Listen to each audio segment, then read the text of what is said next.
दोस्तों क्या होगा कि अगर आपने मान लो कोई चीज का प्रोडक्शन किया, कुछ चीज बनाई और अपने कस्टमरों को दे दी और उसके बाद कस्टमर का फीडबैक बहुत बेकार आने लग रहा है और इतना बेकार फीडबैक आ रहा है, कस्टमर इतनी कंप्लेंट कर रहे हैं कि वो चीज आपको रिकॉल करनी पड़ जाए और आपको काफी अच्छी अमाउंट का नुकसान हो जाए, बहुत बुरा होगा।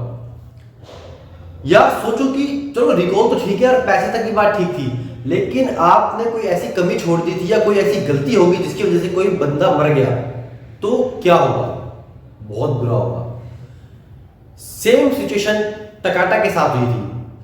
टकाटा यूएस में एयरबैग्स बनाने वाली बहुत बड़ी कंपनी थी, बहुत बड़ी इंडस्ट्री थी, लेकिन कुछ कमी के कारण उन्हें अपनी 2002 से लेकर 2015 तक की गाड़ियों को रिकॉल करना पड़ा था, just because of some issues in Takata airbags.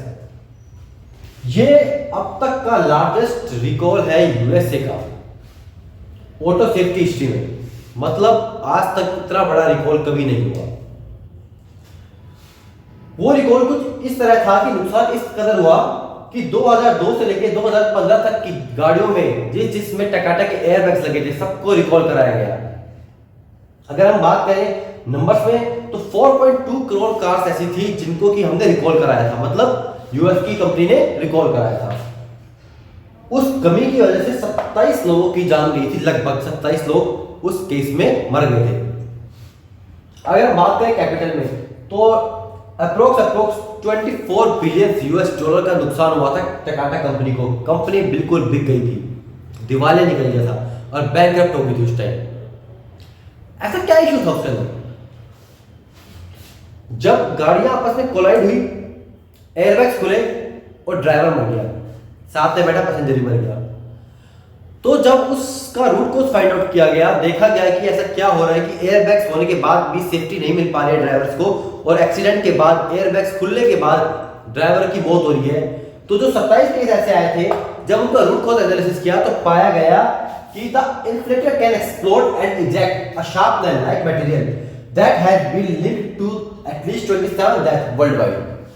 मतलब वर्ल्ड वाइड 27 मौतें ऐसी हुई थी जिसमें यह अनुमान लगाया गया कि जब एयरबैग्स फटा, मतलब खुला, तो जो इन्फ्लेटर था वो हो सकता है कि एक्सप्लोड कर गया हो।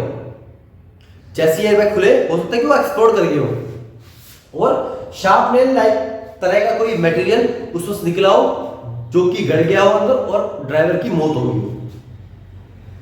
तो ये चीज रूट कोज फाइंड आउट करने के टाइम पे अंदाजा लगाया गया कि हो सकता है कि फट गया हो एयरबैग, जिसकी वजह से हमारा जो ड्राइवर है वो मर गया हो। बट यही चीज अगर टकाटा पहले कंसीडर कर लेती तो शायद उनको कैपिटल की फॉर्म में इतना बड़ा नुकसान नहीं होता और 27 परिवार ने अपने जो मेंबर खोए वो शायद ना जाते, उनको अपनी 4.5 करोड़ अप्रोक्स कार्स को रिकॉल नहीं करना पड़ता और टकाटा का मार्केट में जो नाम है सेफ्टी को लेके या क्वालिटी को लेके वो खराब नहीं होता। तो दोस्तों ऐसी क्या कमी रह गई थी कि वो पता नहीं कर पाए, या हम ऐसा क्या कर सकते हैं कि जिसका प्रोडक्शन कर रहे हैं, कोई नया डेवलपमेंट कर रहे हैं या कोई नया सिस्टम बना रहे हैं, तो उसमें ऐसी ऐसी कमी को हम पहले ही पकड़ लें। तो हमारे AIAG यानी ऑटोमोटिव इंडस्ट्री एक्शन ग्रुप ने एक हमें टूल दिया हुआ है, या जो भी लेटेस्ट वर्जन की बात करें इसकी हम बात करने वाले हैं वीडियो प्लस AIAG। तो FME एक टूल मिला हुआ है जो कि APQP का कोर टूल भी है।